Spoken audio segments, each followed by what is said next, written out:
Hey guys, happy third week of August. It is time for your weekly roll-ups, the most exciting time of the week.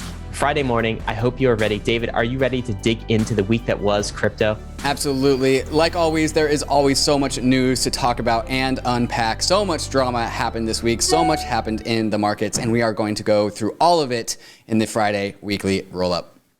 Oh man, I'm excited. David, before we get into it, we should talk about Tracer DAO. There's so much going on in the bankless world too. David, we had a hot panel about DAOs earlier in the week. The best DAO panel I've ever heard, I think, with our panelists. There's also opportunities for folks listening to Bankless to get involved in DAOs. We've talked about the various DAOs that Bankless is running and other things. Our friends at Tracer DAO, they're trying to launch a perpetuals product that's coming out in September, and they are looking for DAO contributors, DAO governors. If you are interested in getting involved in the early stages of a DAO that's building out a new DeFi primitive, you should check that out. There's a link in the show notes. Just click it. It'll take you to the Tracer DAO Discord, and you can figure out how to plug into that project. If you want to get in at the very ground levels of a brand new DAO, which is adding financial tooling onto almost any single ERC20 asset on Ethereum, so long as it has a price feed, Tracer DAO is the DAO for you. So if you want to be sort of a founding member, an early member of Tracer DAO, get involved. All right, David, are you ready to get into the markets? Absolutely. Starting with the Bitcoin price, which started the week at roughly $46,500. Immediately on the Monday or Tuesday of this week, it jumped up to $48,000. And then lately has fallen down to $44,500 and then back up to $45,600 where we are right now. So a little bit down on the week with Bitcoin. Down on the week. It was up last week, though, a bit. So we're sort of, I guess, maybe flat on the 2 week-ish, something like that. Let's talk about ETH price. More or less the same story. Started the week at roughly $3,300. It peaked a little bit higher than that early in the week, but has fallen down, has flirted with a sub $3,000 level for Ether a couple times in the last couple days. But right now we have our head right above the $3,000 mark at $3,050. 3K and above, I'm feeling okay on the price of ETH. It doesn't feel like anything bad is happening. We'll see where this continues. I guess more crab market season. We're almost at the end of the summer too, David. So I wonder what September will bring. We'll have to see. How about ETH Bitcoin? The ratio, what's that telling us? Continues to range between that 0.08 and 0.055 level, currently coming in at 0.067. So higher in the middle area of that range. Ether reclaimed 0.07 earlier this week, but is currently below that at the very moment. But definitely just a crab season, again, at this higher plateau from on the ETH BTC ratio. What's all-time high for ETH Bitcoin ratio? It's like about 0.14, huh? 0.14? Yeah, if you look at Coinbase, 0.14, 0.15. I think other exchanges have it as high as 0.155. But again, it was just a flash in a pan for a brief moment, right? So the ratio would have to essentially double to be close to all-time high range. And it hasn't done that since 2017, June of 2017. So that would be, I mean, we're coming up on, over 3 years. So we'll see how that plays out. How about DeFi? So let's talk about total locked value in DeFi. This is going up lately, in the 80 billion mark last week, I guess. Now, where are we, David? For excluding this week, the 4 weeks prior, total locked value in DeFi has done really, really well. It started at the low of roughly $55 billion and then climbed all the way up to $85 billion. We've traced a little bit back down to $79 billion locked in DeFi, but still has reclaimed some really high territory with total value locked in DeFi. Are we flirting with all-time highs here? I think we are. Pretty close. I mean, we definitely need some asset prices to go up to really reclaim all-time highs, but we are definitely within striking distance. That is for sure. All-time high around 88 billion, and we're pretty close to that. So it wouldn't take much to get to 100 billion, David. Let's talk about DeFi tokens as measured by the DeFi Pulse Index. How are we looking on the week? Yeah, started the week at around $370, $380, maxed out at $440 in the middle of the week, and now we are back down to roughly $395 per DPI token. So a week of volatility with the DPI, but we're kind of back to where we started, maybe a little bit higher. Let's take a look at this ratio that reveals whether we are in DeFi season or whether we're in ETH season. And what's this ratio showing this week, David? Yeah, coming in at 0.12955, really annoyingly teasing me with being right below my 0.13 number. I will say below. Yeah, I know you. You didn't have to say it. I already said it. It's definitely emphasize that for people. Below. It's definitely NFT season lately, and DeFi season. The DeFi arena of Ethereum has definitely taken a back seat. But I would like to remind people that when things are quiet is definitely, in theory, when you would want to be allocating, because you don't want to allocate into loud things. You want to allocate into quiet things. So if DeFi is being like kind of backburnered or forgotten about, and this is the low mark of DPI versus ETH coming in at 0.12, 0.13, again, I feel really good about my almost bottom call. I think what David's telling you is you don't buy NFTs anymore. Buy some DeFi tokens, right? His NFTs are too hot. Is that what you're saying? Or are you saying buy both? NFTs are really, really frothy, but we have also learned that like I thought Chainlink can always get frothier. I thought Chainlink was frothy at $2. I thought Chainlink was frothy at $5. I thought Chainlink was frothy at $10, and then it got up to $50, and it was really frothy. Like to some degree, like it can get frothy and stay frothy for a really long time. To me, David, DeFi tokens, at least the good ones, are buy and hold for the long run. They fit the classification of Bitcoin and ETH in my book, which brings us actually to the BED index, which is essentially that combination of long-term holds. Bitcoin, a third, ETH, a third, and DPI, a third. What are we looking at on the Bankless BED index on the week, up or down? Clocking in at $142. It's down on the week, but on the month, it's up 2%. And like we say, it's up 2% on the week. On the month, it is up a fantastic amount, like almost 55% on the month. It started at $84, and then it maxed out at $158. And we are coming in at $142 for the BED index. Again, the best index in all of crypto. That's your buy and hold. And don't even have to worry about anything else you say on the show. David, let's take a look at this. L2 beat is pretty hot. These are some metrics we're starting to include in the market section because this measures how much value is locked inside of Ethereum layer 2s. And what we mean by layer 2 is chains that are completely secured by the Ethereum network and using the economic security of ETH, the asset. So this wouldn't include right now anyway, Polygon, things like that. But looks like we're up lately. This is the 90-day. Here's the 30-day, still up on the week, almost 770 million locked in layer 2. That's kind of a good sign. Yeah, and again, this is definitely riding on the back of the DYDX token, which really incented a lot of activity. And there's also some new players, which I had never even heard of. NAMI, which is a layer 2 project that I've never heard of that before. All of the TVL, the $143 million TVL, is actually their own token, so it's not really the best signal. I would discount that one. I would definitely discount that one. But look at Optimism, clocking in at 12% growth on the 7 days, breaking $100 million deposited into Optimism. So congrats to the Optimism team. I bet you, that's great. I have my gut take is that's probably a lot of Uniswap TVL being captured there, but there's definitely room to talk about synthetics as well. But overall, the L2's really starting to gobble up some value. Diversify had a good week too, up 33% on layer 2. So we'll continue to monitor that. Of course, Optimism hasn't gone fully generally available. So it's just in the sort of this limited beta season. Same thing with ARBITRUM. I can't wait until ARBITRUM enters the ring. Last I heard, David, they said sometime in August. Well, look, third week of August. Mm-hmm. How many more weeks we got? we got one more week, man.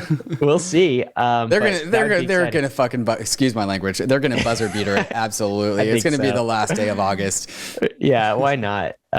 Anyway, so more layer 2s are entering the ring. I think this is just the start of maybe layer 2 summer, just sort of expand. We've been saying that one. When does summer end? September summer? No, summer ends when layer total locked value. Yeah. It goes over 5 billion. Let's say that. I don't think we're that far away though, to be honest. All right, let's talk about this. Burn. Man, I can't get enough. My favorite website on the internet, to be honest. And do you see what they added? Right. The this Monday? merge simulator. Yeah. Yeah. Have you been playing with the merge I'm simulator? yet to press that button and have it not be negative. Oh, I thought you were going to say I'm yet to press that button. I was like, what are you? How do you not? How do you look at this website and not? So anyway, for folks that can't see our screen, this is basically a button on ultrasound.money. You can press it, and basically it simulates as if the merge was here, if proof of work was turned off, as we believe it will be Q1, Q2 next year sometime, 2022, what would ETH issuance be? And it turns out if you take the burn and you set some parameters, and like, again, choose your own parameters, but these are some fairly conservative parameters, 20 Gwei, 10 million ETH, we'd actually be burning negative 1.1% ETH on an annualized basis. That, my friends, is ultrasound money. That's what we've been talking about the whole time. Mm-hmm. And that would be the case given the amount of ETH we are burning these days at a 1.7 million ETH per year burn rate. Pretty impressive. 1.7 million burn rate with a 0.4 million issue rate. So a global net deflation of 1.1%. And then if you are also an individual who is staking ETH, you also get your 5 to 8% of new ETH on top of that, while the global supply is reducing by 1.1%. This has always been my long-term retirement plan ever since I figured out what this whole Ethereum thing is. And so it's real nice to see a plan come together. You're not really ever going to retire, David. You can keep producing content. I'll talk about it though. Do you know what? If someone wants to understand ETH, you know what I think they could just do is just go to this website, right? And like every single one of these gauges and dials, if you don't understand what they do, what they mean, what they are, why they're important, learn about that, read the FAQs. If you understand everything on this website, ultrasound.money, then you understand ETH. You understand why we're saying like 10K ETH is like just the start. Right. You understand why we're so bullish on short-term this price asset. target. Come on. I just think the reason ETH is not already 10K or higher, David, is because there's a very limited set of people who actually understand this website. Mm-hmm. Yep. That's exactly right. Goes. Yep. Good job, ultrasound money, folks. Yeah, if you can explain ultrasound money, like the amount of edge you have over just the universe is pretty insane. Edge over the universe. All those aliens out there speculating on their alien the best asset assets. In the whole entire universe. Yeah, not galaxy, universe. David stopped short of the multiverse, so being conservative there. All right, gas price estimated from 100,000 blocks. That's because there's ether in other multiverses, by the way. Okay. Thanks for adding that. I'm sure people are curious. Less volatility now that we have EIP 1559. What? Explain that to me. Right. So EIP 1559, in addition to all the things that it does, one of the things that it does is it helps gas price estimation. And the moment that EIP 1559 got included into Ethereum, we were actually able to see that with on-chain data. And so what we're looking at is we are looking at gas prices to get included into a block. And on the left, before we have EIP 1559, the ranges for estimated gas prices would range from anywhere between, like at the lowest, 2 to 5 Gwei, up to the highest, which is 1,200 Gwei. And then as soon as EIP 1559 got introduced, all the gas price floor got elevated to about 20 Gwei gas. And then a significant amount of the gas price ceiling got chopped off and got somewhere between 80 to 100 Gwei. There's definitely some spikes up to the on the upside, but like everything has gotten condensed into a much more narrow band of gas price inclusion. And it's very important to note that this is before a significant amount of EIP 1559 type transactions are even we're only at Ethereum. Like 20 or 30% now, aren't we? Yeah, MetaMask just finally rolled out EIP 1559 support, and so I expect a significant number of transactions to now be of the EIP 1559 type. But the data that we are seeing here is before that. And so as we approach like 100% of EIP 1559 transactions, this band is going to get even narrower and narrower.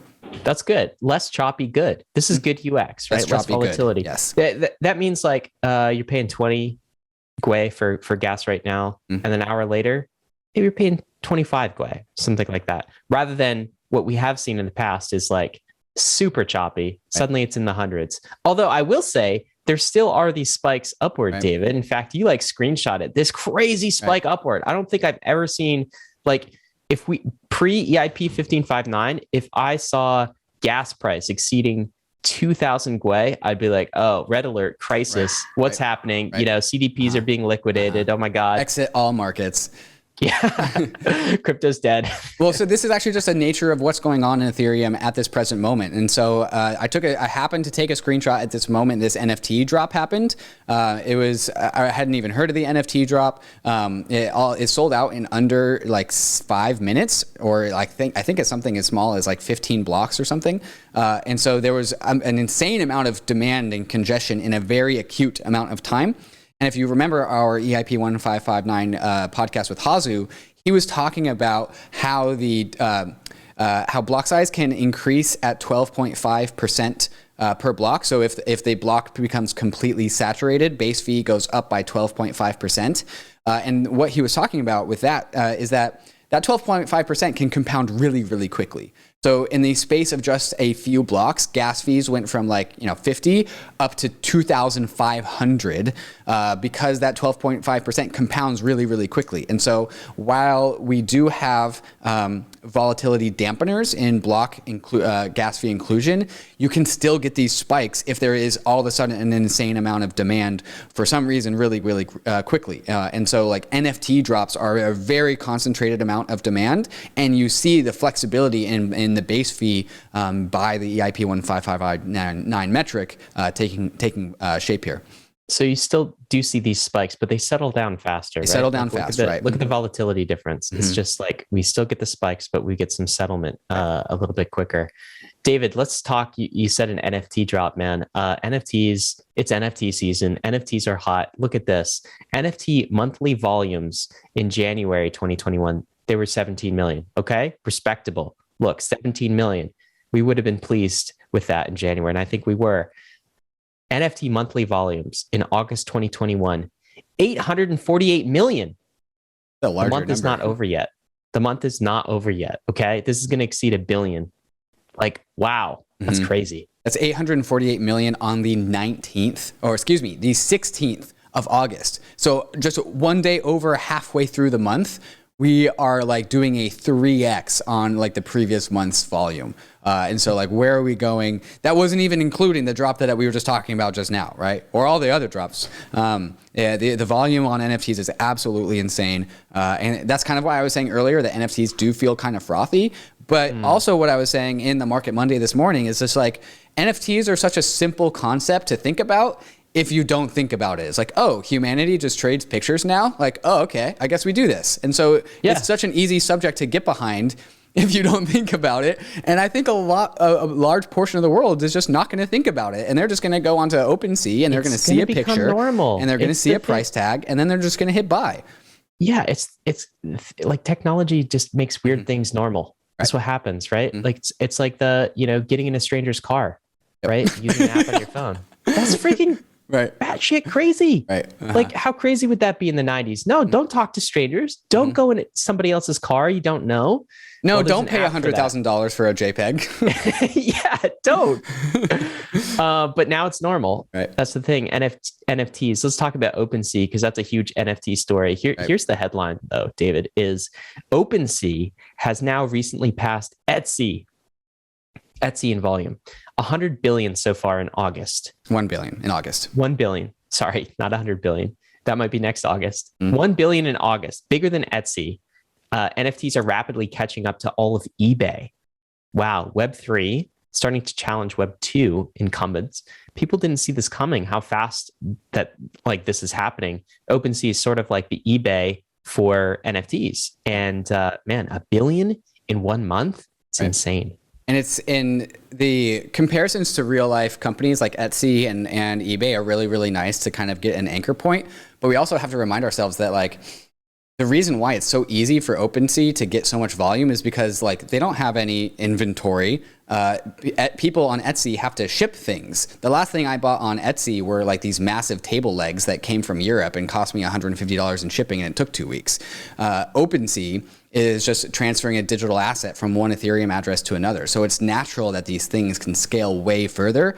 And so while that while OpenSea is like finally competing in volume with like these legacy kind of like akin platforms, I actually expect OpenSea to be like many, many orders of magnitude larger than these things just by the nature of the ease of trading digital assets. I think people see this as scent, and many people outside of the industry like will dismiss it as a bubble, as they always have with crypto and maybe assets. Maybe it is, but like the bubble will come back.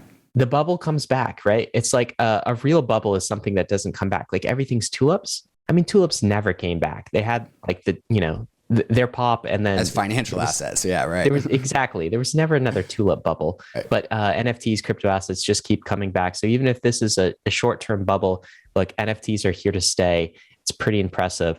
All right, man, that's it for markets. Guys, we will be right back talking about releases, talking about the news, talking about the hot takes for the week, getting to the meme of the week, which I know you're waiting for. But before we do, we want to thank the sponsors that made this possible.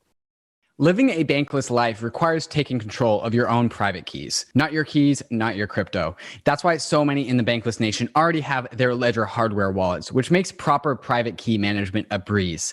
But the Ledger ecosystem is more than just a secure hardware wallet. Ledger is the combination of the Ledger hardware wallet and the Ledger Live app. And if you're used to seeing all of your crypto services and favorite dApps all in one place, Ledger is where you want to be. Not only does Ledger let you buy crypto assets straight from the app, but it also hooks into decentralized exchange aggregators like Paraswap, which makes sure that you are getting the best prices on your trades without your assets ever leaving your control. DeFi never stops growing, and the Ledger Live app grows alongside with it. So click the link in the show notes to see all the DeFi apps that Ledger Live has, and stay tuned as more and more apps come online. And if you don't have a Ledger hardware wallet, what are you even waiting for? Go to ledger.com, grab your Ledger, download Ledger Live, and get all of your dApps all in one place. Bankless is proud to be supported by Uniswap. Uniswap is a new paradigm in asset exchange infrastructure. Instead of a cumbersome order book system where trades are matched with other humans, Uniswap is an autonomous piece of software on Ethereum, which is what Ryan and I call a money robot. No human counterparties or centralized intermediaries, just autonomous code on Ethereum. Input the token you want to sell and receive the token you want to buy. Something brand new in the Uniswap ecosystem is the Uniswap Grants program is now accepting applications for grants. We have been saying this for a while and we'll say it again. DAOs have money and they are in need of labor. If you think that you have something to contribute to the Uniswap DAO, apply for a grant to Uniswap. Just look at the size of the Uniswap treasury. It's almost $3 billion. This mountain of capital is looking for labor. Do you have something of value to contribute to the Uniswap DAO? No matter how big or small your idea is, you can apply for a uni grant at unigrants.org and help steer Uniswap in the direction that you think it should go. That's exactly what we did to get Uniswap to be a sponsor for Bankless, and you can do the same for your project.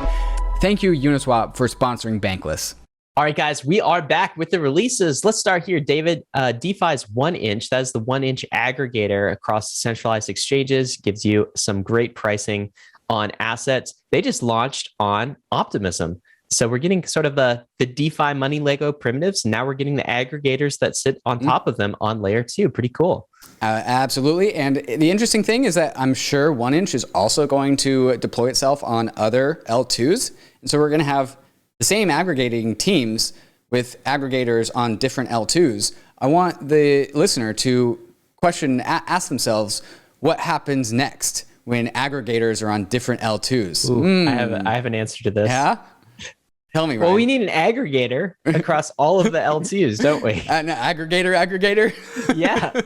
We need a layer 2 aggregator. Yeah. I wonder if they'll get into that space. I know there's a lot of, it requires a bit of different technology, right? Mm-hmm. It requires some things that like Connects and Hot Protocol are doing with state channels, this sort of thing. But we're going to end up there. I wonder what 1inch plan, what their plans are for this.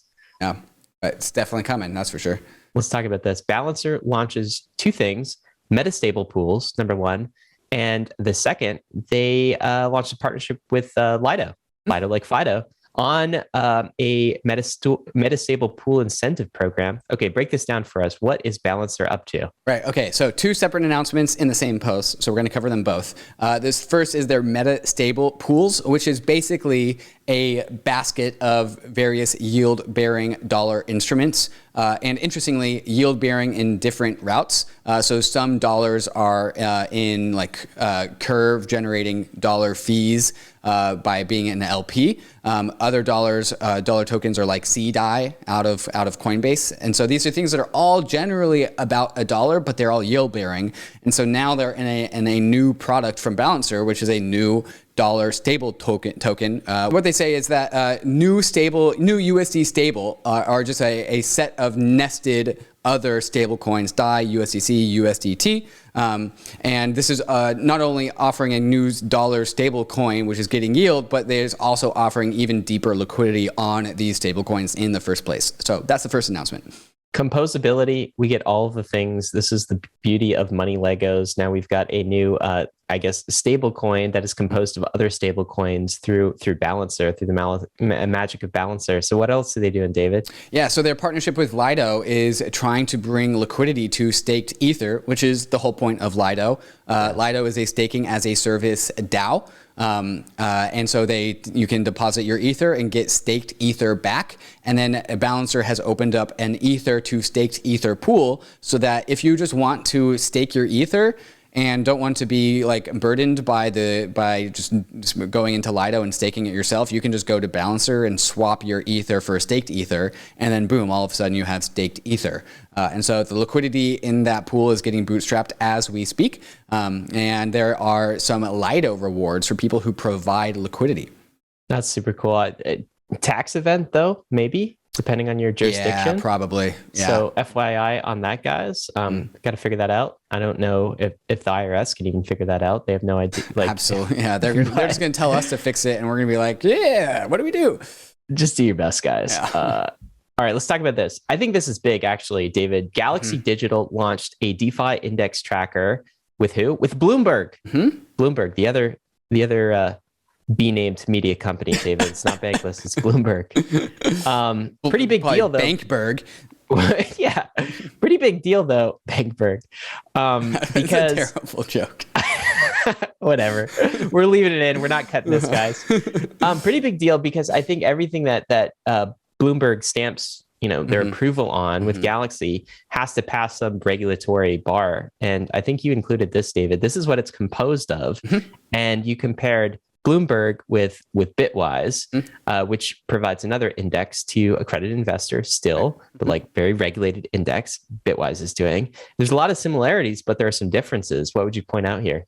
Yeah, go ahead and click on that just so it blows up a little bit. The big thing I've noticed is that Bitwise's index has a lot less of Uniswap dominance. It has 32% Uniswap, whereas the Bloomberg Galaxy index has 40%. To some degree, the 40% inside of one index is that's such a high number for an index that has so many different tokens in it. And I get it's probably a market cap weighted index, but that lower Uniswap dominance in Bitwise is a little bit attractive to me.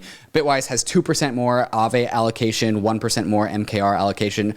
The other tokens that they share in there have generally a matched allocation. But the other thing that differentiates Bitwise from Bloomberg and Galaxy is that they have Ren, Curve, and 0x and Bancor in there. Wait, who does? Bitwise does? Bitwise has those tokens in their index. Bloomberg has UMA and SNX in their index, which Bitwise doesn't have.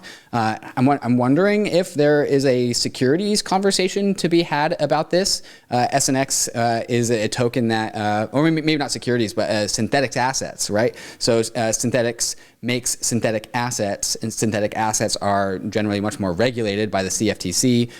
So it'd be interesting to hear why Bloomberg and Galaxy included SNX and why Bitwise didn't. My hunch is it's the synthetic asset thing.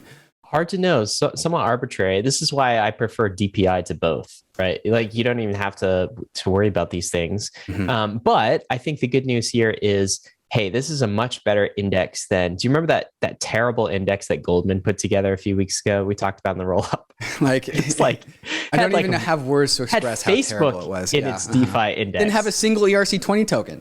How stupid. Right. Anyway, it's DeFi companies. this is much better, and it's Bloomberg, and it's getting out there, and this is good for the asset class and good for the space. This was Frank's take that this is a big stamp of approval for DeFi by the data giant Bloomberg. Yeah, the next tweet is what? He says, essentially, these tokens all meet Bloomberg's standards of institutional trading and custody readiness in the United States, as well as quality of pricing, which is just saying that DeFi is mature enough for institutional allocation. Well, I feel much better about DeFi now. I don't know about you, David, but this stamp of approval is what I was waiting for. Hey, if Frank said it, I'm on board. Thank you, Bloomberg. David, let's talk about this. MetaMask. We alluded to it. We were talking markets, but they are now supporting the rollout of EIP 1559. So they've been adding it to their wallet, but it's been sort of a phased rollout, I believe, and now it's I guess fully available. I've not yet sent a transaction, but there's a link in the show notes on how to send a EIP 1559 transaction in MetaMask. Looks like it's pretty easy. Any takes here? Nothing, just go get your learn on and check out MetaMask and see if anything's changed. Yeah, should be good. Fintech getting into crypto. So this is on the raise side. Fintech Collective, they just closed a $250 million fund dedicated not to like crypto in general, dedicated to DeFi. What I think is interesting about this, I don't know a lot about Fintech Collective other than they're a venture capital firm, but they're involved in fintech, right? And digital assets. This seems to me, David, to be like the next frontier for fintech. And investors are starting to come around to that. They've made tons of money in fintech over the last decade, and now they're shifting this to digital assets. There's going to be, as we've always said, a DeFi mullet, a marriage between the two. You're going to have fintech, you're going to have crypto, and investments going to like, push towards both of these things. I think the banks are going to be left out in the cold as a result of this, but we're starting to see the capital flow, traditional fintech investors start getting into DeFi. It's kind of cool. This is just investing in the DeFi mullet. So the DeFi mullet is getting a little bit more mullet-tier. I think we could combine hair. A little bit more hair. Yeah, I think we could combine the words DeFi and fintech into DeFintech. And so this is what they are investing in. They are investing into DeFintech. Wow. Did you just come up with that? Yeah, I just came up with that. Yeah. Dude, that's why we have you on the show. Is that going to stick? I don't think that's DeFintech. DeFintech. I don't know. You don't know until you tweet it. DeFi tech? DeFi tech. I don't know. You guys tell us. There's such a ready marriage between these things that like DeFi is fintech. It is financial technology, and that technology is blockchain, is smart contracts, is Ethereum. So like it's a natural inclusion into a fintech stack. Yeah. To be honest, what's super cool is like what we've always said is like fintech is just lipstick on a pig, and the pig is the banking system, right? That's what we've been doing the last 10, 15 years, reapplying lipstick on that ugly pig. What's cool about crypto is like it's no longer a pig. I mean, it's something much more beautiful to put lipstick on. It's a unicorn. It's a beautiful unicorn. Beautiful unicorn. And you get to put lipstick on. It's not even lipstick. It's just part of the unicorn. And so this is why we are way more excited about crypto. It is bottom up redesign of the money system rather than just another layer on that ugly old pig. They didn't have too many details as to where this money was going, but they did call out the Ethereum DeFi ecosystem specifically, which is nice to see, because when we see people like coming into the space, I definitely get skeptical. It's like, okay, they're investing in DeFi. Are they investing into DeFi on Bitcoin? Is that what they're doing? Are they making that mistake, or is it real DeFi? And from the few comments that they have in this article, it sounds like they are investing in real DeFi. So that is 200 million will be going into investments into early stage companies, and then 50 million will be actually allocated towards a DeFi fund, which is probably like buying DeFi tokens. There you go. And now it's time, guys, for us to give our weekly invitation for you to go get a job in crypto. Please do. Have you checked out the Bankless jobs board lately? Got some hot stuff on there. Senior product manager at Immutable over NFTs. That'd be an awesome job. A full stack engineer at Pallet as well. There's a ton of other job opportunities. Go check that out on the Bankless job board. You'll see a link in the show notes. All right, David, you want to get stuck in the legacy world. The whole point about this whole entire movement is we're leaving that behind. If you're not coming with us, then we're leaving you behind too. Yeah, come with us. It's great. We want you on board. All right, man. Let's get to the news. The first is this: Robinhood. You remember Robinhood? GME fiasco. Some people still use it. Right. Revenue from Robinhood from their cryptocurrency alone jumped to 41% of their total revenue. Like Robinhood's a big company, just IPO'd. 41% of their revenue coming from crypto. Blows me away. Think about how many crypto assets that Robinhood has on his platform. It's only a handful, and not even the good ones. No. And so, like, it's the. You want to buy some Ethereum Classic, David? Right, and which is categorized inside the Ethereum family inside of Robinhood. So, despite how terrible Robinhood is as a crypto asset like trading platform, 41% of its total revenue is coming from crypto, which there's a number of takeaways to be had. The people that are using Robinhood are increasingly becoming crypto people. So they're getting more and more exposure to crypto, more and more inclined to buy crypto assets. Think of all the traditional assets that you could buy on Robinhood, like all bajillion of them, and yet they prefer crypto assets. And we know that Robinhood is a terrible trading platform for crypto. It needs to make some significant improvements, and maybe finally having so much revenue coming from the crypto side, maybe they actually more intentfully go down the crypto rabbit hole and improve their goddamn crypto product offering, which they need to. This is my take. It's like, I mean, we could lambast them for, how terrible it is. You don't have the ability to withdraw unless they've changed that. You can't even withdraw your crypto assets, right? So like, good luck getting into anything DeFi. But actually, what I think this will do is exactly what you said, is it will catalyze them to redouble their efforts and invest in real crypto infrastructure, add those features that users want. And this is just going to be another onboarding into like crypto native platforms. So like you start with Robinhood, and then where do you go? I actually wonder, I mean, most of the people, I think, in the bankless journey started with the crypto exchange, like Coinbase and Gemini. At least those are the stories I've heard. Have you actually heard of anyone coming through and becoming more crypto native through Robinhood, getting their start there? Yeah, there are people I know who buy and sell crypto on Robinhood. They don't have like the commitments to being like a DeFi person or a crypto person or a bankless person yet. But they do invest in crypto via Robinhood. They just like that price exposure. Huh? Yeah, I mean, it's just where all their Ether and Bitcoin and Dogecoin holdings are right next to their AMC and GME holdings, right? So yeah, it's meme stuff. Meme stuff. Anyway, it's cool. It's good. If anyone from Robinhood who works at Robinhood is listening to this, let Robinhood know that Ryan and I will straight up give you all the free advice that you need in order to make the best crypto product offering. We will interview you. Yeah. Let's get the CEO of Robinhood on Bankless. We will talk about what you guys could do to capture the crypto market. Go take it away from Coinbase. We will double your revenue. I promise. Yeah. Well, that's a Bankless promise, sir. That's the DAO promises that, not us. Let's blame the DAO. All right. Sorry, Bankless DAO. Ethereum stuff. This is cool. On the beginning of layer 2 summer, we've got Polygon, which has a sidechain. They've always committed to and promised to building a true layer 2 in the future. They just purchased Hermez. My understanding of Hermez, David, is you talk to them at ETHCC. They are like a layer 2 solution that is building a ZK EVM.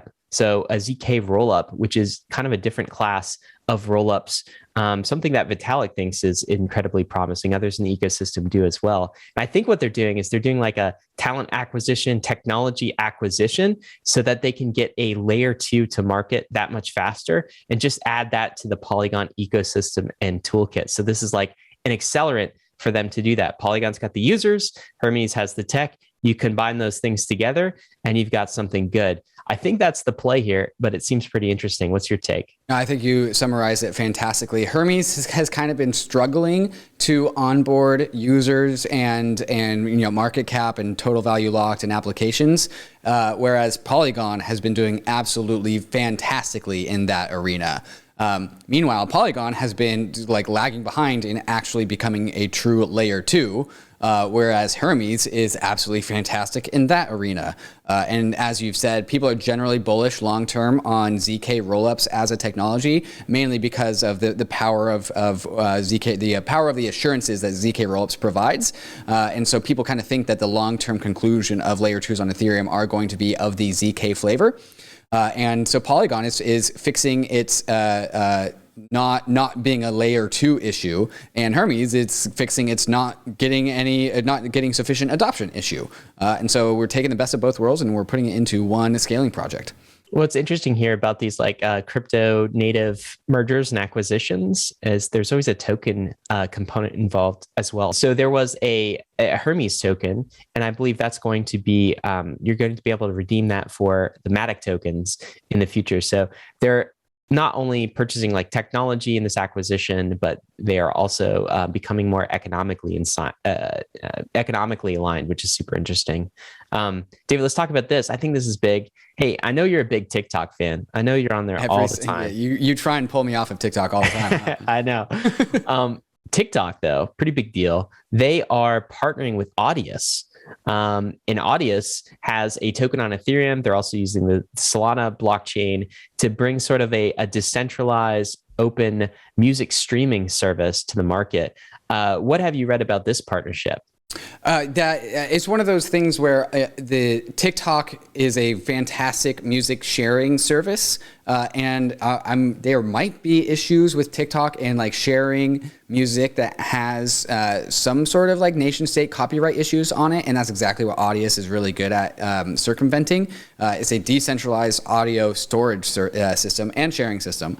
And so this is a nice little marriage between these two projects. The other cool thing to think about is like all of these like social media platforms are tapping into Ethereum one way or another. Audius is one, Reddit is another one, and there's another one that I'm missing that I can't think of the name of right now. But like big social media platforms are starting to tap into Ethereum in different ways. Yeah, they're growing out their own Web3 mullet. Maybe that's what they're doing. The social media companies. David, let's talk about this. Well, while we were sleeping, Samczsun saved DeFi yet again. No one knew he was doing it, but he published his results afterwards. Can you talk about this story? Yeah, absolutely. The best thing about Samczsun is that he saves all of our bags from getting rug pulled, but then he also is a fantastic writer and tells us in great narration and great detail how he actually did it. So like the technical details on this went over my head. Sam is a prolific coder. And if also pseudo-anonymous. Also pseudo-anonymous, yeah. Uh-huh.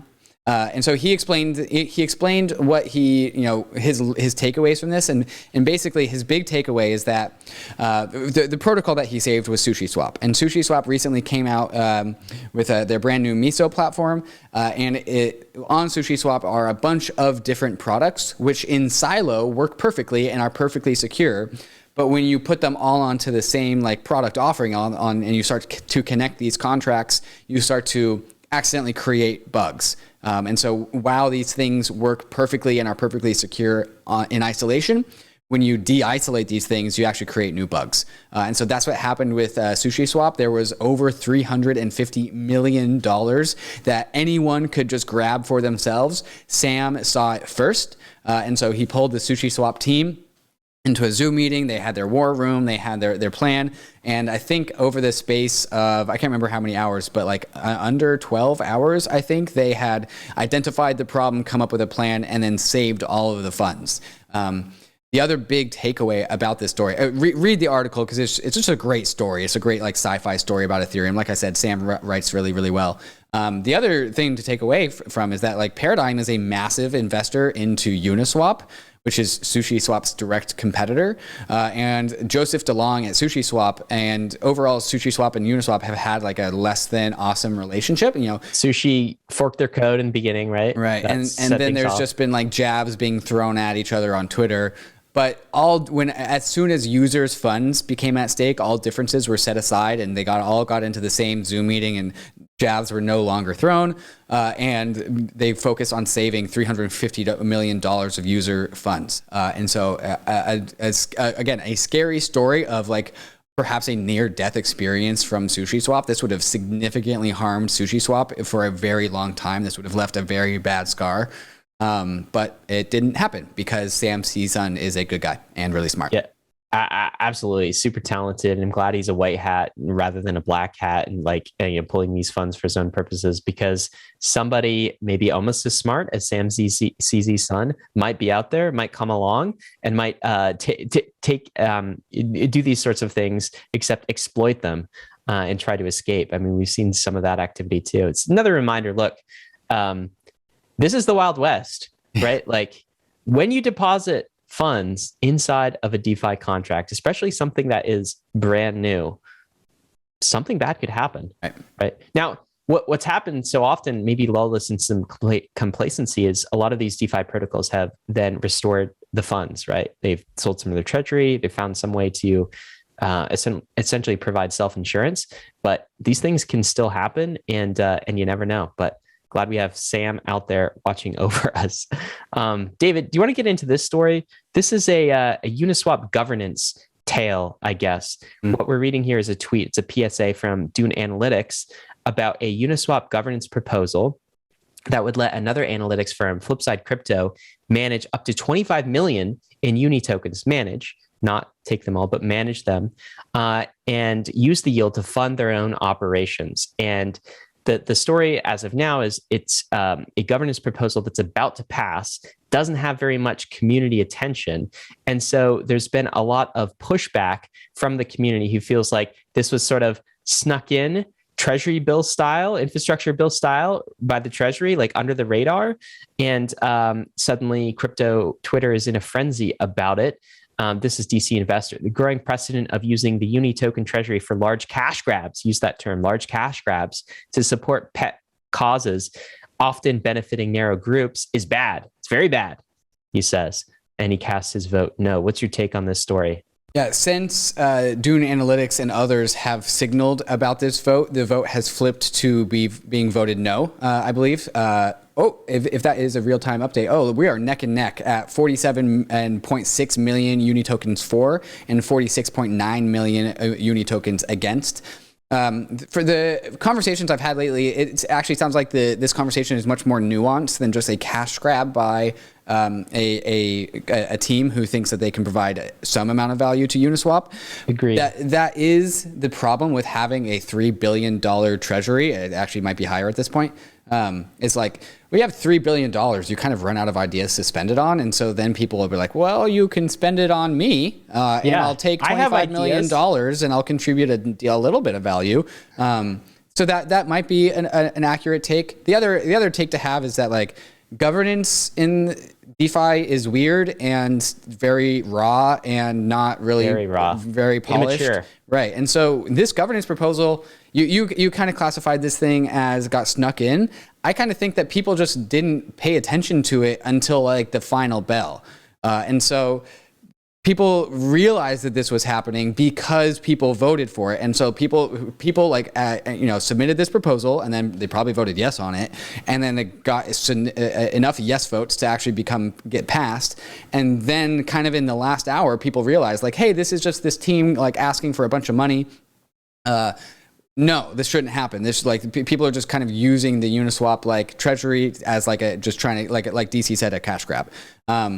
It was, and we saw this before with the same kind of drama with the DeFi Education Fund, where they just voted themselves a bunch of money, it got accepted, and they dumped it. So there's a little bit of drama there. So people are cognizant of this theme of this Uni Treasury becoming just like a slush fund for various different projects. I don't think it's that bad, but there definitely overall needs to be a better conversation as to like what is appropriate to send money towards.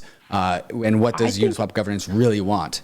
I think a lot of this falls down to like process issues, right? It always seems like these things, suddenly it's a fire alarm, right? And like, I don't think that the Flipside Crypto team like snuck this in either, even though that's what people feel like, but they feel that way because they didn't notice it until now. Right. So these are some of the problems with token voting that need to be sorted out. Like, is there a better process than just suddenly this massive decision? You have 24 hours to vote. People see it on chain. Like, where were the governors before this of the Uniswap protocol? Did they already give input into the process?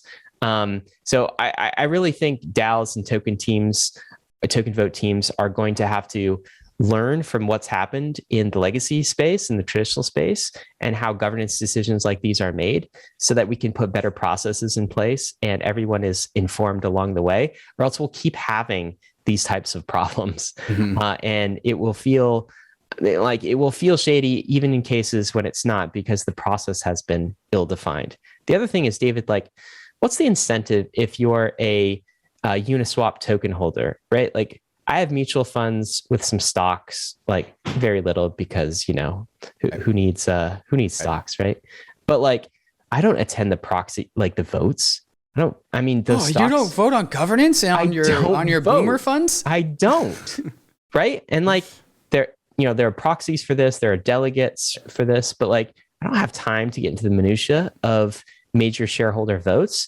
What we're seeing is some scalability limitations to like governors can't be involved in every single decision either. So we have to find ways around that. Anyway, all we'll say is it's all very immature at this stage. There's a lot more that needs to be done on de-governance. In fact, Vitalik wrote a great post about that earlier this week. I think we'll figure this stuff out as we go. So as this story has progressed, when I first checked it, I saw that the for votes were larger than the against votes. And then people like Dune Analytics and DC Investor called into action and signaled their intent to vote against. And then the against votes beat out the for votes. But now we're seeing the for votes beat the against votes by a slim margin. And I'm on the Flipside Crypto Twitter page, and they are retweeting people who are who are just now signaling their intent to vote for the flip side allocation of UNI tokens, and then also their analysis. Corbin Page, a few other accounts, the Stanford Blockchain Club. So this is perhaps it's contentious, but it's not like this is all one-sided, and there are actually a decent amount of people supporting the for side. And the point I want to make is that, like, and I've always thought this was true about governance, and we saw this with MKR governance way back when, is that non-contentious proposals get not very many votes, and then they kind of just like sail right through with like, a decent amount of yes votes, but like overall not very much participation. Like non-contentious votes get little participation. As soon as something becomes contentious, that's when you see people come out of like the cracks and actually start to allocate their funds to a vote. And then all of a sudden we get more and more participation. But like the unfortunate thing is, and why this model is so bad, is that it only happens at the last hour. And so emotions get hot, everything happens all at once. People don't have time to like discuss and deliberate. And so we need to fix that problem. Really, this is the crux of the issue, is that on contentious votes, everything gets decided like in the last like 6 hours of the vote. Right? Yeah, fire alarm voting is what we're doing with some of these things. All right, David, let's talk about this. A proposal that's been shared on Lido governance to actually have Lido start to, I believe, collaborate with Polygon and provide a staking service for Matic tokens. What's going on here? Right. And so Lido is the DAO that is solving the liquid staked Ether problem. And so you can stake your Ether with Lido, but it's, as a DAO, it could just be a generalized proof of staking as a service DAO. And so why not Matic? It's a proof of stake sidechain. Let's stake Matic tokens, and let's allow for non-custodial staking of Matic. Being a Matic validator is a lot more hardware intensive than Ethereum staking, and so it's nice to just consolidate that into a fewer hands. And this makes it a lot easier to become a Matic staker because of Lido. So this is kind of the bull case for Lido, is that anything that's proof of stake can be staked under the Lido DAO. Lots of things can be staked, I think, too, and will be in the future. David, let's talk about this. This is a tweet from Stani from the Aave project. There's a proposal to list DPI, list that index inside of the Aave protocol. Stani lists some pros and some cons here, but what's going on with DPI in Aave? Yeah, DPI has had kind of a slow rollout with becoming collateral, which is kind of a bummer because I would love to use DPI as collateral. It's an index, which generally means that like you don't have single token risk. The big restrictor behind why DPI hasn't become collateral is because of what Stani is highlighting here at the very end. It's got a multi-sig signer, minter, but restricted by the consent of index co-ops and set labs. And so there's like a centralization risk. And so because index co-op has some admin controls over what and how DPI behaves, that is a risk that lending applications like Aave or Compound have previously not been willing to take. But it sounds like Aave is starting to like dip its toes into being okay with a DPI index token becoming collateral. I think also there's a decent ball in the Index Co-op and Set Labs court to fix this centralization risk. I don't know if it's even fixable, but I think that there's definitely some improvements that could be made. But overall, stoked to see Index Co-op tokens being added as collateral. That is a really big step forward for the co-op. Stani, do bed next. It's a bull case for Index Co-op, and I think set tokens as well, right? Compare those to the indices we were talking about from Bloomberg and Galaxy, and even Bitwise earlier. Can you do that with your Bitwise index? I mean, love Bitwise, but it's not crypto native. It's not an ERC20, so it's much more limited. That's why like the DeFi rails is so much better for anything that you're purchasing in crypto. It's just so much more flexible. I think it's going to improve at a far faster rate. David, let's switch to NFTs for a minute. Let's talk about our friends, the CryptoPunks. They're now fully on chain. The images, their attributes, they're now stored in a contract, fully on chain. What does that mean, David? Yeah, so this is a good learning moment for people who are still just getting into NFTs. The image is not stored on Ethereum. So that image of the NFT that you own is stored on a Web2 database somewhere. There are a few NFTs where this is not true. Autoglyphs, that is their big like claim to fame for autoglyphs, that all of the data for the image of autoglyphs is stored on Ethereum itself. But punks have, becomes so decently valuable that it actually becomes really just logical to actually take all of the punk images and actually put them on Ethereum. So no longer are you requiring whatever server that Larva Labs is using to store your punk images. Now the punk images are being stored on Ethereum, which really elevates punks to a new level because they are now fully trustless. They used to almost all NFTs are trusted assets in the sense that you need that server to be online so you can actually look at your NFT. Otherwise, it's just a token. And I think this is a big problem for decentralized data storage. They could really solve that by having more trustless storage of images. But since punks are so valuable, they just decided to spend the gas to put all punks on the actual blockchain. So do you mean like the punks as like the JPEG itself is on Ethereum, David? Yes. In this case, yes. Like that's not possible with a lot of art because it's too large. Right. Like, is it because punks are decently small? 24 by 24 pixels. I think that's a very large part of this. Yeah. Mm-hmm. Okay. There's not that much data. That's super cool for, I think, CryptoPunks as well. It's kind of a bull case that it's so tiny that it can be fully encapsulated on the Ethereum chain, which is the most secure place to put it. But other NFTs, they can be put in other decentralized file storage locations, IPFS, Filecoin type locations, Arweave, that sort of thing. But this is not that. This is fully on chain. Directly on Ethereum. Yeah, right. Wow. So bigger images or GIFs even, that you can't fit that inside of a single Ethereum block. So you're not putting your GIF on Ethereum. You would have to put it on something like Filecoin, take that hash of the file that's on Filecoin and append that to the NFT. And that's how you can get some sort of trustlessness in your NFT's image. Super cool. All right, let's talk about this. Zapper is allowing wallet avatar customization. So now on Zapper, you can actually display your CryptoPunk if you own one of those, or your Bored Ape, or your Penguin. What's going on here? Yeah, people might notice in MetaMask when you make a new wallet or make any wallet, you get this random generative icon that kind of identifies your wallet. But people are really into NFTs, and NFTs are kind of, some of them are these generative property icons, like CryptoPunks, like Penguins, like Cool Cats. And so Zapper is just allowing you to associate your wallet with an NFT. And while this is a fun kind of UI upgrade, it makes Zapper a little bit more fun, a little bit more interactive. I think this really indicates an early tremor of a growing world of some sort of connection between social media and NFTs. I think that is what we are really seeing here. I totally agree with that. But it's one take I've heard from people asking me about this recently is, hey, a year and a half ago, 2 years ago, it was always about what can I do to keep my ETH address private. I don't want anybody to know that I own this thing. And they said, and suddenly the advent of NFTs, it's like, no one cares about that anymore. It's always like, your NFT is in your ETH address. And so you're fully identifying your ETH address with your NFT. And you're kind of like, flashing that around. Is that a value that we've lost, or does it matter? What's your take on that? Stay tuned for the Wednesday issue of the Bankless newsletter, where I talk about the serialization of anons on Ethereum. This is an awesome... I did not, by the way, guys, I did not tee David up for that. We haven't talked about the Wednesday article he's writing. So no, Ryan just teed up for a very, very important topic, right?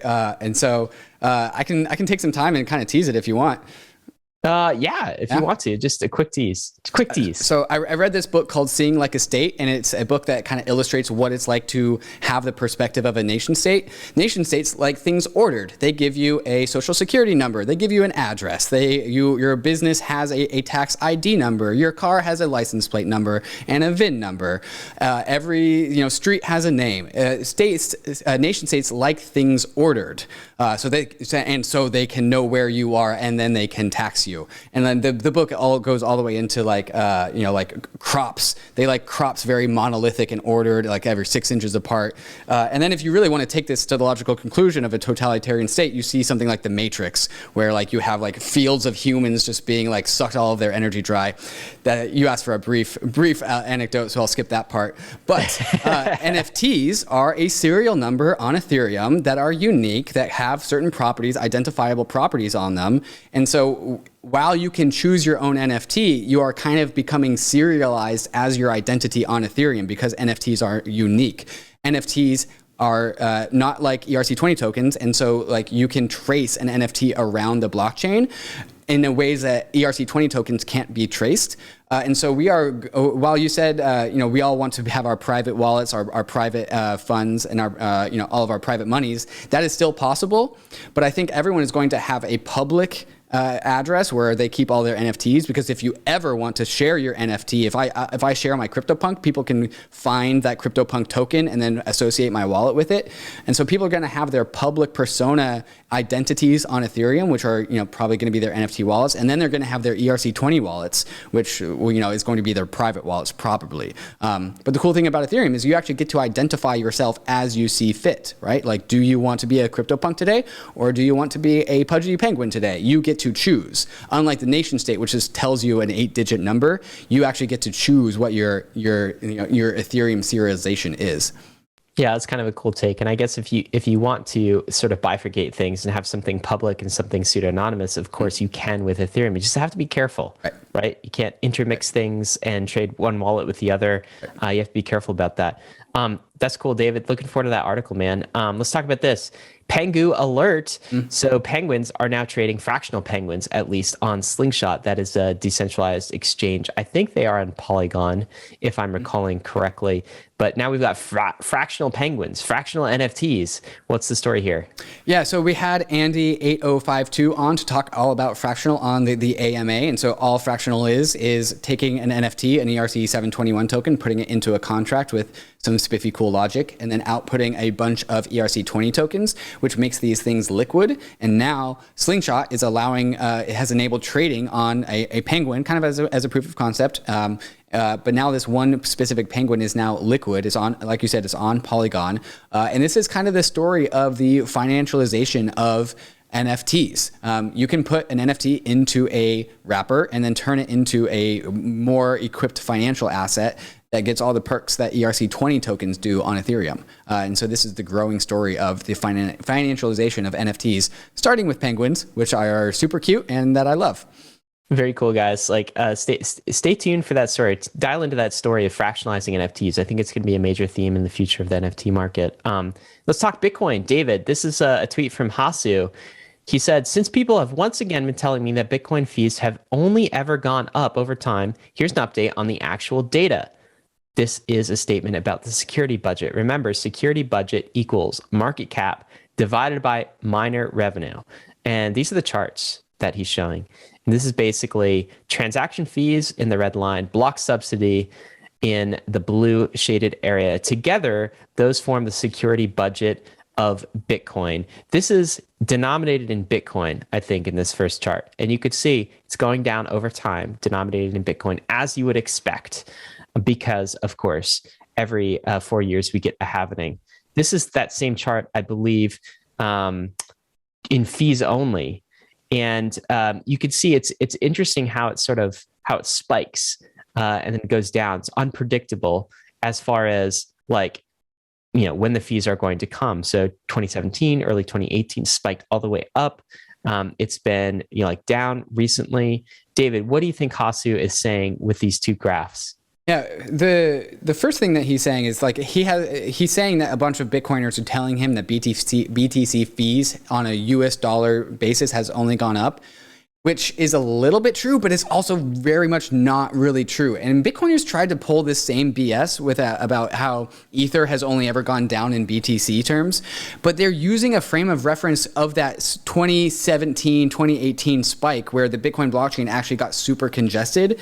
And they're doing the same things when they compare how Ether has never gone up versus Bitcoin, because they use a frame of reference from 2016 to 2017, but not going all the way back to the very beginning. Over the long term, Bitcoin dollar fees have kind of stayed flat and which is a not very high level, except for the anomaly in 2017 and 2018 during the mania. When there wasn't DeFi on Ethereum and there wasn't scaling solutions, BTC blockchain was actually one of the ways that exchanges transacted value between each other. And so it actually got congested and fees got really high for that one brief moment. Ever since then, Bitcoin security has entirely been dependent on issuance, on BTC issuance. And so while we talk about how Bitcoin has a hard cap, it's still under a paradigm where issuance is securing it, and it is yet to break free from issuance-based security. It had one moment in time where fees on Bitcoin actually represented a meaningful amount of security, and even then, it was only 1/4 of the total amount of issuance. And so Hasu is really just illustrating how non-mature Bitcoin is as a secure blockchain, because it's still dependent on its prepubescent phase of like being dependent on like its parents to take care of it. The metaphor being like block rewards and block subsidies, and BTC issuance is what's securing Bitcoin. Yeah, my takeaway here is like it's unsustainable, right? It's like, and it's also unnecessary, right? So like, I very much feel like Bitcoin maximalists refuse to see this. So Hasu would consider himself a Bitcoiner, and he's pointing this out. So like, well done, Hasu. But they refuse to see that the security budget of Bitcoin is not sustainable. At least it's not enough to be the world's most valuable blockchain by market cap. They're going to have to adjust the protocol in some way. We've been saying this for a while.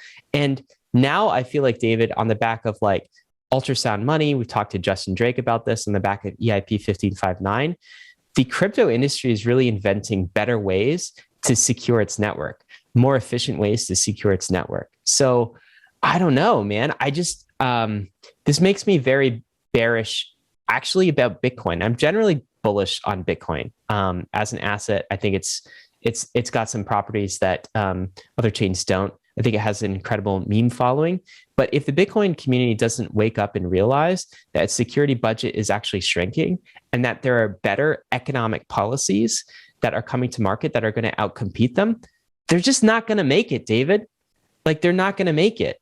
So I hope they do. I hope they do figure this out. And but transaction fees, in my mind, it's like everything we talked about with Justin Drake. I mean, they're too unpredictable, unvolatile. It's a grade B fuel, not a good fuel to power the economic security of your blockchain. And block subsidies are running out. It's not going to be a problem overnight. Not going to be a problem next year or the year after. But like, we're playing for the long term, 5 years, 10 years, 20 years. I don't think you can make a sound money on just transaction fees if that's your economic security model. Plus, there's an even greater conversation to be had about like the nature of what Bitcoin is trying to optimize for and how it gets security, right? And so Hasu follows up that tweet by saying like, why look at the security budget and not other metrics? As a result, the budget allocated to mining should probably scale with Bitcoin size to create the same attack disincentive. 50 million in miner revenue may be enough for Bitcoin when Bitcoin is $1 billion, but maybe not when it's $100 billion or $10 billion. What he's saying is that, like, say Bitcoin 10x's to what would that, like 455, half a million dollars per coin. This is what Bitcoiners all think are happening. Just because Bitcoin 10x's doesn't mean fees 10x. Because Bitcoin can go up in price, but that doesn't mean any more transactional capacity is going to happen on chain. And so this is kind of why I think a DeFi smart contract layer on your blockchain, which puts block space demand at first and foremost a priority for the blockchain, is how you achieve sustainability. And that's what Ethereum does. You need to prioritize fees, because the more fees you get means the less you have to issue. Ultimately, the purpose of a blockchain is to sell blocks. Yeah. It's kind of what you're doing. And then you could feed that back into your economic policy. It's the one thing you have. It's the one thing you have. That is the Ethereum way of thinking. But anyway, we'll see how it goes. Hasu ends it with this: don't want to over dramatize anything. The problem is a decade plus away, but the facts are the facts. I would echo that. The facts are the facts. Not going to be a problem tomorrow, but face up to it someday. They'll have to. Okay, Immutable. Let's talk regulatory. I think this is a conversation about regulatory, and Immutable had talked about airdropping some IMX rewards to its supporters, but now they've had to sort of rescind and change that due to regulatory uncertainty. They can no longer drop their IMX tokens to those of you who are American citizens, sadly. Now, good of them. I think they're going to replace that with ETH, I believe, rather than IMX. So thank you, Immutable. Really cool. But what's happening, man? Like, I thought the SEC was here to protect us. Are they just protecting us from gains? Are they protecting us from airdrops? Are they protecting us from buying low and like selling high?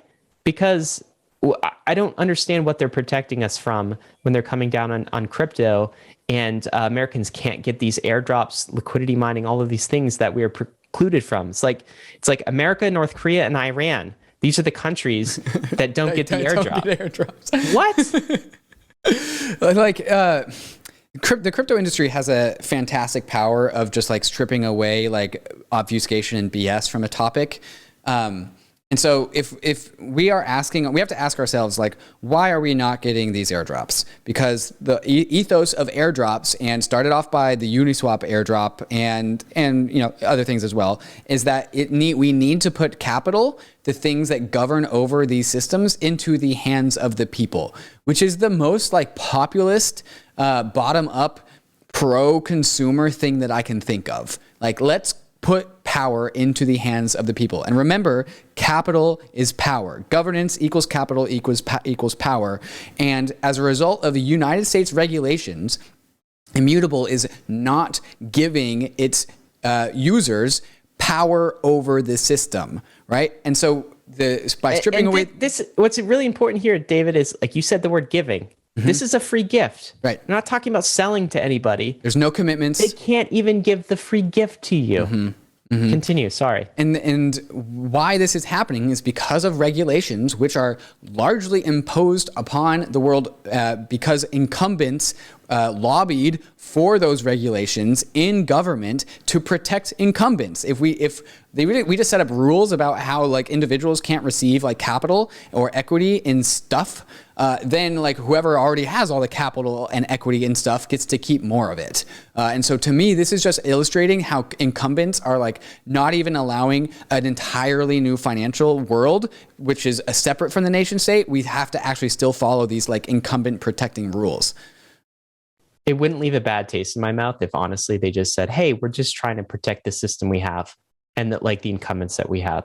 But they do it under the guise of investor protection, right. David.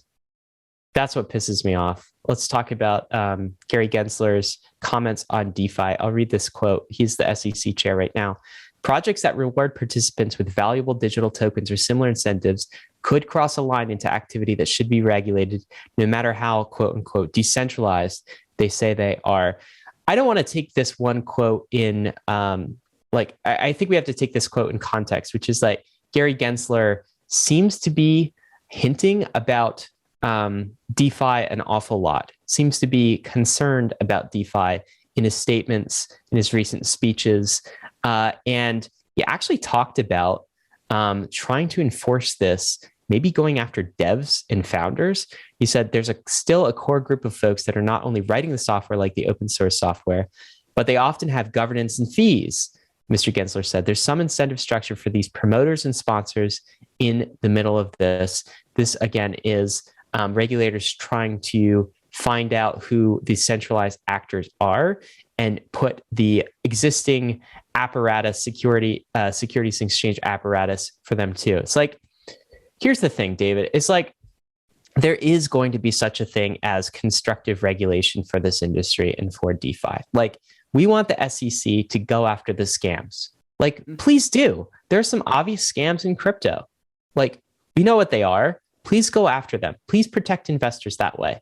Do not try to protect investors by hampering this industry. The developers are just going to move outside of the US. Right. You're just going to hurt Americans and American consumers and American investors. So again, we're not seeing action yet, but like this kind of tone coming from the SEC chair, I don't know. I'm not a fan. I don't like it. The SEC and regulators at large need to have a moment of reflection as to what their original purpose is and why the rules that they are enforcing became rules in the first place.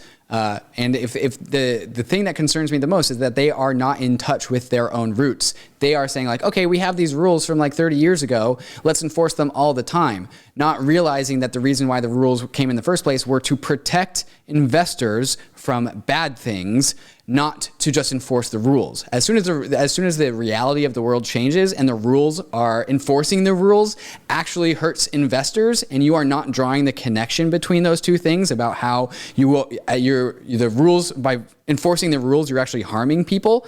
Like, you need to have a moment of reflection as to what you're actually doing on the face of this earth. I do think Gary Gensler maybe thinks that additional legislation is required. So I'm not convinced that he thinks he has the power to do much in this space. And I'm hopeful that's going to be his take, because the people should have a voice in some sort of legislation. This, again, is, I feel like it's a theme for the past 2 weeks, David, is crypto flexing its political muscle, because at some point in time, new regulation is going to be created, new legislation is going to be created. We want our voice on this so America doesn't fall behind. By the way, David, like coming off of what we just said, I find this kind of funny. The former SEC chair, remember Jay Clayton?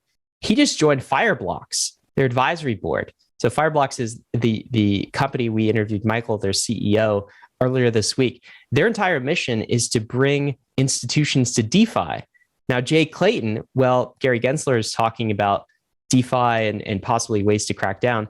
Jay Clayton is joining the advisory board of a DeFi company.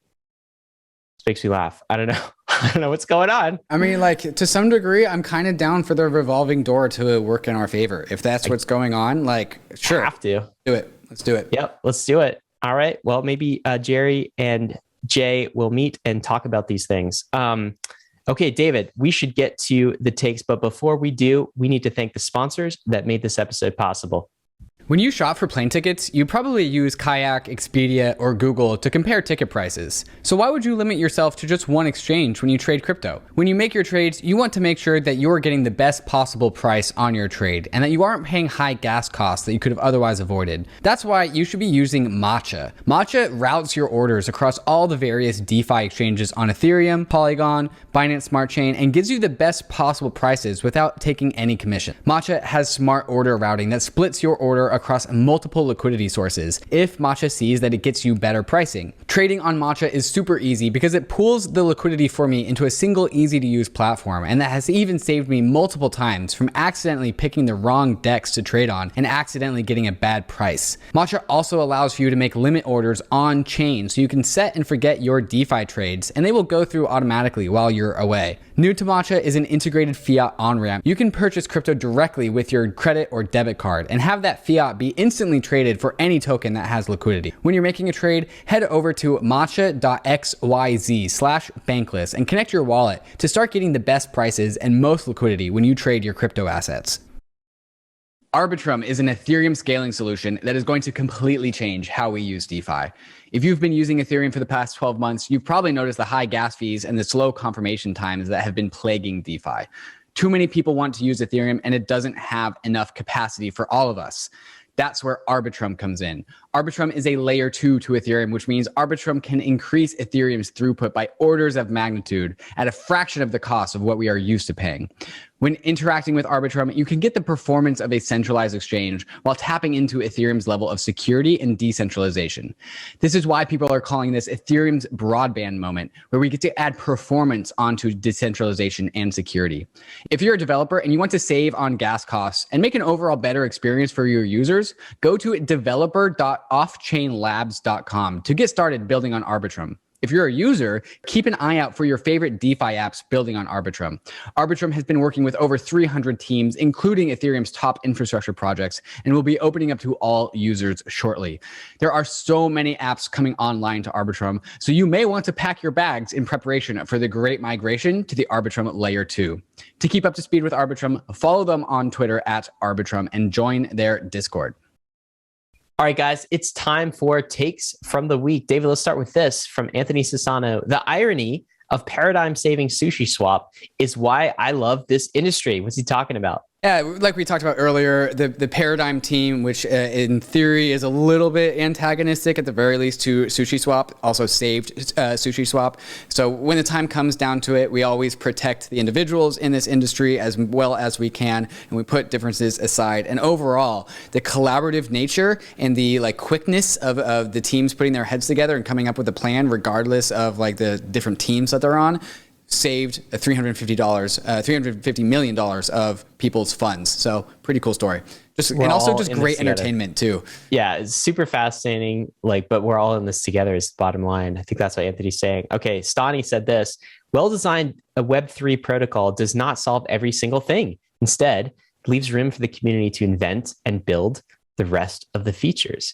So Stani advocating for an open landscape rather than constraints. What do you think this means? The nature of this industry is bottom up, right? So what Stani is saying is that Web3 protocols, whether we build decentralized social medias or whatever we do in Web3, which is very nebulously defined, it needs to be built in a minimally viable way that the rest of the features just gets built out by the community in a bottom-up fashion, because the community knows what it wants rather than any top-down Web2 company knows what thinks its community wants. And this goes back to what we were talking about with regulation and user power. Stani is saying is do the minimum viable infrastructure to give the community on top of your infrastructure as much power as possible so they can build the things that they want. That's why we give out capital and governance and power to the users of these protocols so that they are maximally aligned with the people that actually use these things. And so when Stani says, who's an engineer, that we should engineer these things in ways that leaves room for the community to invent and build the rest of the features, he's really talking about user empowerment, individual empowerment. I can't wait for the SEC to come and regulate this.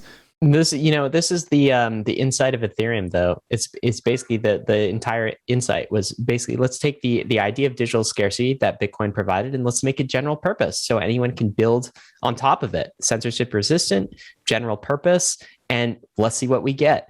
And I think that's a notion that is deeply embedded inside of Ethereum itself. Let's talk about this. Naval said, in the physical world, every object is scarce. In the digital world, every object is abundant. In a digital world made of NFTs, every object is scarce again. Full circle. Go back to scarcity. Why? What's he talking about? If we want to all live in the metaverse, again, whatever the metaverse means, we need digital objects with digital object permanence. We need things in the metaverse to replicate how we expect these things to also exist in the real life. In the real life, I have a MacBook. It's the same as all other MacBooks, but it's my specific MacBook, right? It looks and feels like mine. Same with all the other objects that I own. There's only one of them. And so if we want the metaverse to behave like the real world, which we do, we need NFTs to make every object scarce again. We do, and also it has to. You've seen Ready Player One, right? Absolutely. Watch that movie. Mm-hmm. I remember thinking when I was watching it, okay, none of this would be possible, not without VR tech. Right. But without cryptocurrency, Mm-hmm. none of this would be possible without digital scarcity, because you can't have an economy unless you have some idea, Right. some notion of digital scarcity that is outside of the centralized game maker's control, the metaverse control. Well, I guess if you do, you have somewhat of a dystopia metaverse. Facebook which metaverse. none of us want. Yeah, and it's not real. Okay. Zuckverse. let's talk about this. Single issue voters. David, are you a single issue voter? I am now. I'm seeing this in Ryan Selkis's profile, right?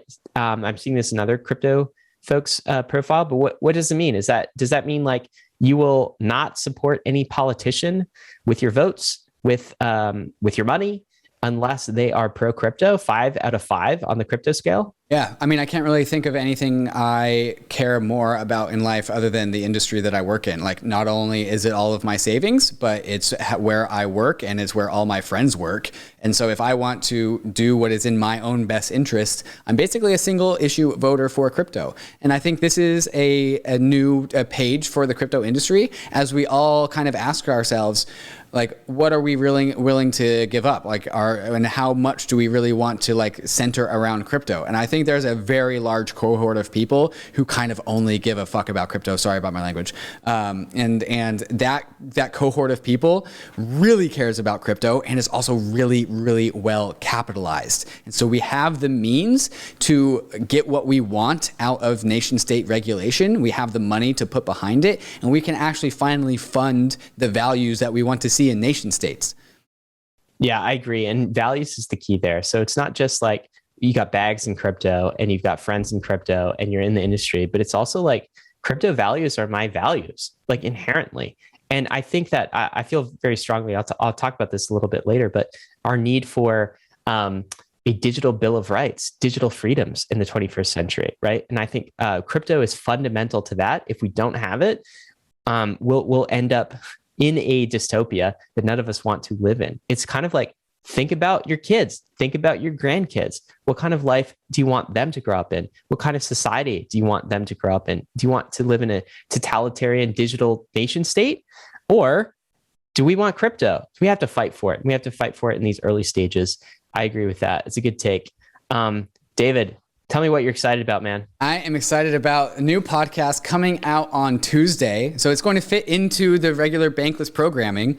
We have the Monday podcast, as we all know, and then we have the Tuesday State of the Nation, but that's only on the YouTube. That audio for that doesn't go out onto the podcast until Wednesday, which means on the podcast, we have an open Tuesday, and we're finally... You can't have an open Tuesday. Yeah, we can't have that. We have to put another show out. What are you doing on Tuesday? Yeah, and so Tuesday is Layer Zero Day, which is the brand new podcast out of the Bankless ecosystem. Here is the graphic that I have for it. We actually are not doing Vitalik on Tuesday. This is just the mock graphic. We are yet to finalize that, but shout out to the 2 members of the Design Guild at Bankless DAO for designing this, who actually, the first episode coming out on Tuesday is with Dmitry Buterin, which technically is actually, if we're all layer 0, Dmitry Buterin is layer -1 because he's the actual father of Vitalik. He's also layer 0 too, though. He's really in the ecosystem, but yes, I love it. So Layer Zero is a podcast focusing on all of the people that make up this ecosystem, not about the projects, not about their funds, not about what they're working on, but what they care about when they log off their computer. Like, what do they think about? Where do their values come from? What's their story? And so the lines I've been using to kind of explain Layer Zero is like, I want to ask Justin Drake about like his trip to math camp. Or I want to ask Hayden Adams about like his first heartbreak. And then maybe even how did that come to impact what he built with Ultrasound Money or with Uniswap? Maybe we do connect those things. I'm always fascinated about the ways that the human DNA connects to the code that they write, and therefore how it impacts the people that use that code. There's a very awesome connection between those two things. And we are going to unpack those things on the Layer Zero podcast. First episode coming to a Bankless podcast near you on Tuesday. I'm super excited about this. And guys, I'll just say to the listeners, I have no idea where David finds the time to do all this and the energy. Like, we already produced so many podcasts. When he told me about this, I was like, so are you doing this or do you need my help?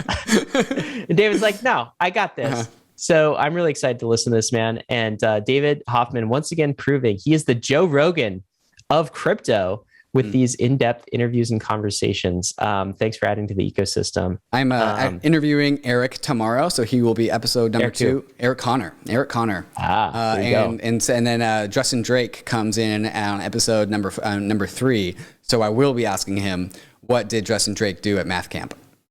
Are you going to ask? One day, I hope you interview me on it. Would you do that? I'm not sure you're ready for that. That'd be weird. That'd be too weird. One day, I'll hope. I'll put my name in the hat someday.